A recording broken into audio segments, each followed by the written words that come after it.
Fitri Salsabila. Saya Salmaini. Saya Fasihatul Umar. Saya Andini Slamena Wulandari. Pada kesempatan kali ini, kami akan membahas materi mengenai kondisi perekonomian Indonesia dalam industrialisasi dan era globalisasi. Globalisasi sendiri ialah proses integrasi internasional yang terjadi karena pertukaran pandangan dunia, produk, pemikiran, ataupun aspek-aspek kebudayaan lainnya. Kemajuan infrastruktur, transportasi, dan telekomunikasi, termasuk kemunculan telegraf dan internet, merupakan faktor utama dalam globalisasi yang semakin mendorong adanya rasa saling ketergantungan, terutama dalam aktivitas ekonomi dan budaya.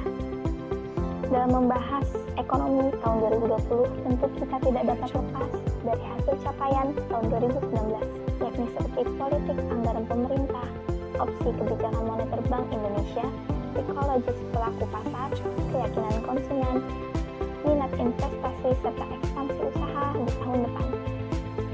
Pada tahun 2019 tentu terdapat ancaman dan tantangan yang berdampak langsung pada hasil yang diperoleh. Dilihat dari sisi eksternal seperti halnya perang dagang Amerika Serikat dengan Tiongkok, penurunan permintaan serta stagnansi harga komoditas dunia, Brexit, ketegangan dan konflik politik di sejumlah kawasan, dan krisis ekonomi di sejumlah negara Amerika Latin. Dan dari sisi internal, domestik, seperti halnya perlambatan pertumbuhan ekonomi, daya beli masyarakat, membesarnya sektor informal, posisi wait and see investor, sampai dengan tidak tercapainya pendapatan dari sektor perpajakan. Hal tersebut berdampak pada hasil yang diperoleh perekonomian tahun 2019 ini. Ekonomi hanya mampu tumbuh di kisaran 5,04% sampai 5,07%, yakni di bawah target APBN yang sesungguhnya sebesar 5,3%.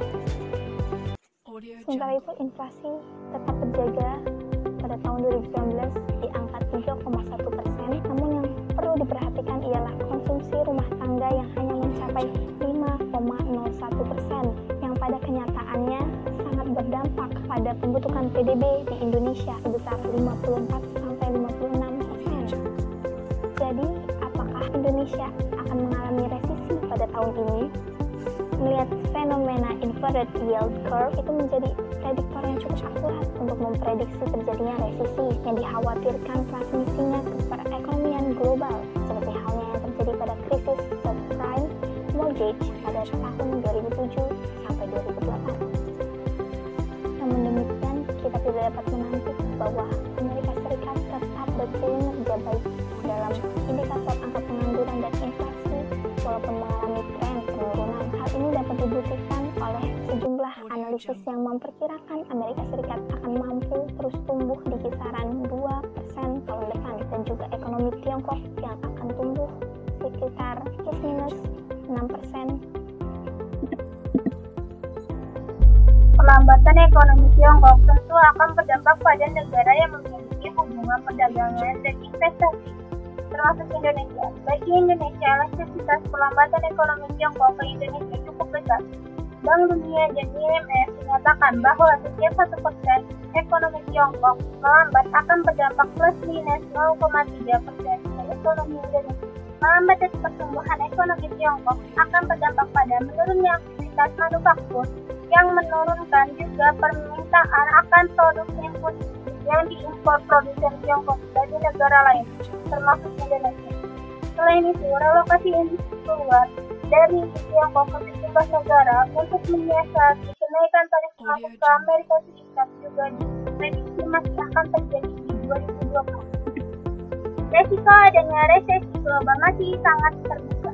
Meskipun kemungkinan yang melebihi real ialah perlambatan ekonomi global yang ditunjukkan dengan adanya tren lambatnya volume perdagangan dunia, aktivitas manufaktur global, melambatnya pertumbuhan investasi dan kapital eksperimen di sektor manufaktur global.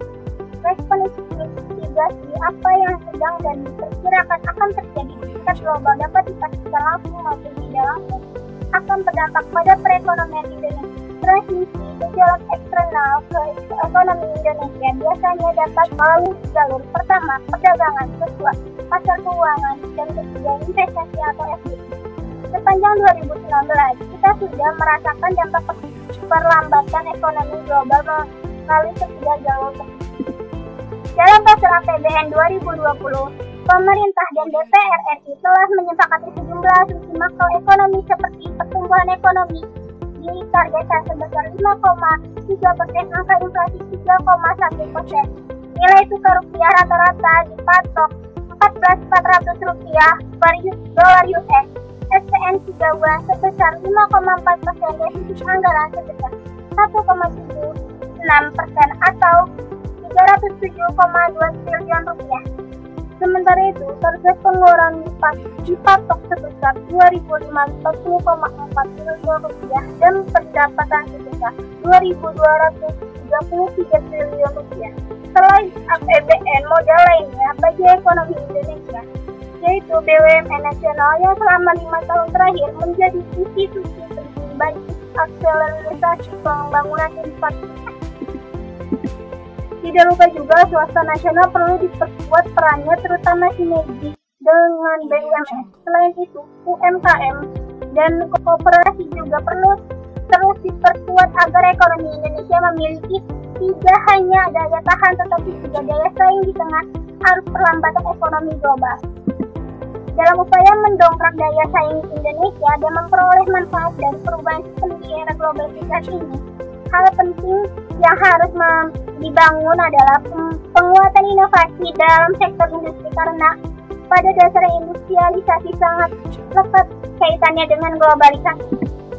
Oleh karena itu, pelaku industri dituntut untuk menguasai teknologi-teknologi terkini dan aktif melakukan penelitian dan pembangunan. Pengertian industrialisasi.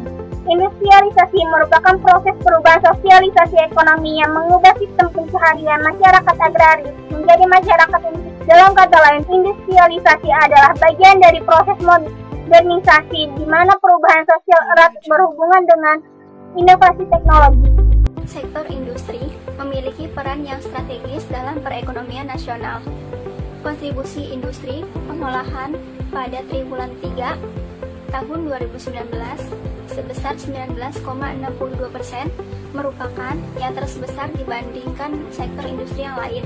Sektor industri pengolahan nilai migas sendiri menyumbangkan kontribusi sebesar 17,56%.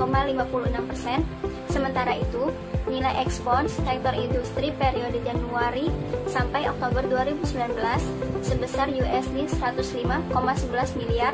Kemudian, dalam investasi sektor industri tahun 2019 mengalami peningkatan yang signifikan pada tahun 2018.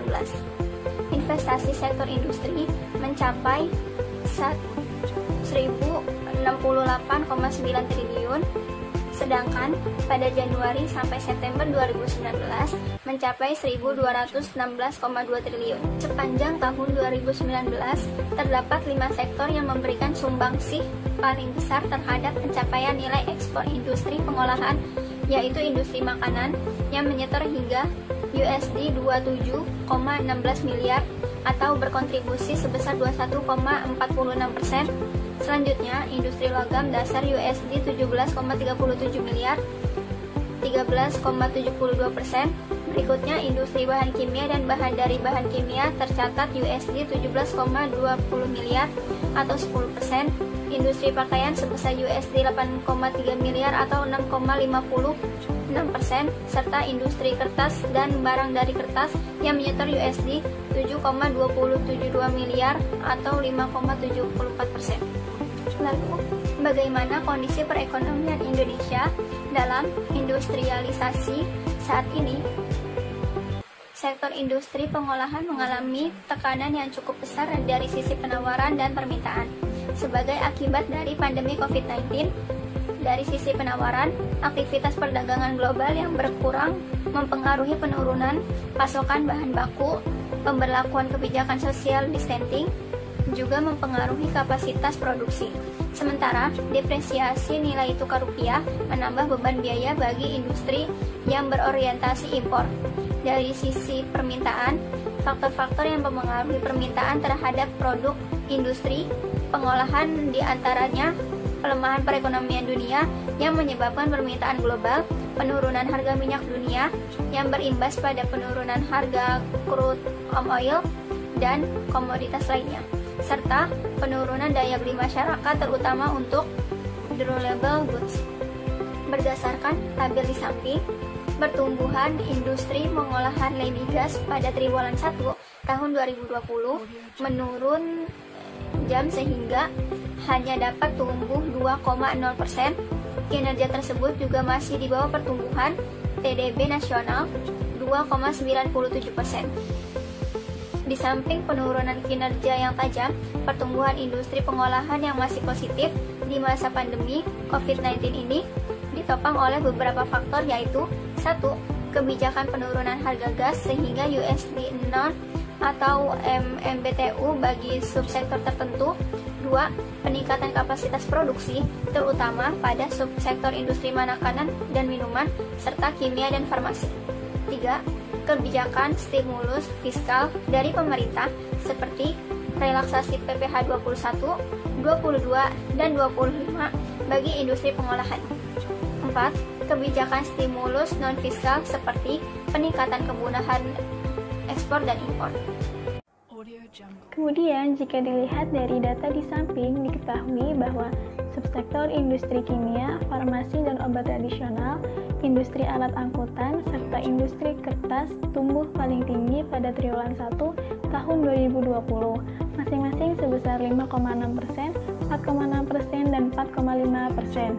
Di sisi yang lain, subsektor industri mesin dan peralatan, industri furnitur, dan industri barang galian non-logam mengalami kontraksi masing-masing sebesar 9,3%, 7,3%, dan 5,3%. Dalam keadaan pandemik ini, subsektor makanan dan minuman, serta subsektor kimia, farmasi, dan obat-obatan menjadi penopang utama pertumbuhan industri pengolahan non-migas, yaitu masing-masing sebesar 69,2% dan 26,5%. Pertumbuhan subsektor kimia, farmasi, dan obat-obatan didorong oleh adanya peningkatan kapasitas produksi untuk memenuhi peningkatan permintaan masyarakat untuk menjaga kesehatan dan daya tahan tubuh di masa COVID-19 ini. Selain itu, penurunan kinerja subsektor mesin dan peralatan pada triwulan 1 tahun 2020 disebabkan oleh gangguan rantai pasok global yang disertai dengan penurunan daya beli masyarakat terhadap barang-barang durable dan penurunan aktivitas pabrik seiring dengan penurunan aktivitas perdagangan dunia.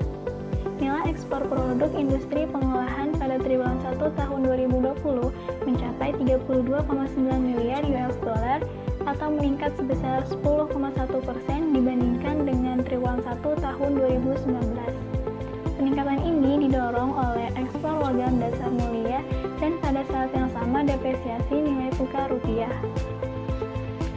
Pandemi COVID-19 ini juga berdampak signifikan pada sektor konstruksi karena beberapa proyek infrastruktur ditunda atau diberhentikan selama masa PSBB. Hal ini berdampak pada penjualan semen pada triwulan 1 tahun 2020 yang hanya mencapai 14,9 juta ton atau menurun sebesar 4,9%. Selain itu, produksi semen juga menurun sebesar 4,7% atau sekitar 16,3 juta ton. Ekspor semen pada triwulan 1 tahun 2020 juga turun sebesar 1,87% dan jauh lebih rendah dari realisasi pertumbuhan ekspor pada triwulan 1 tahun 2019 yang mencapai 101,4%. Penurunan konsumsi semen ini juga mengkonfirmasi pembatasan aktivitas ekonomi secara umum. Berikut adalah data-datanya.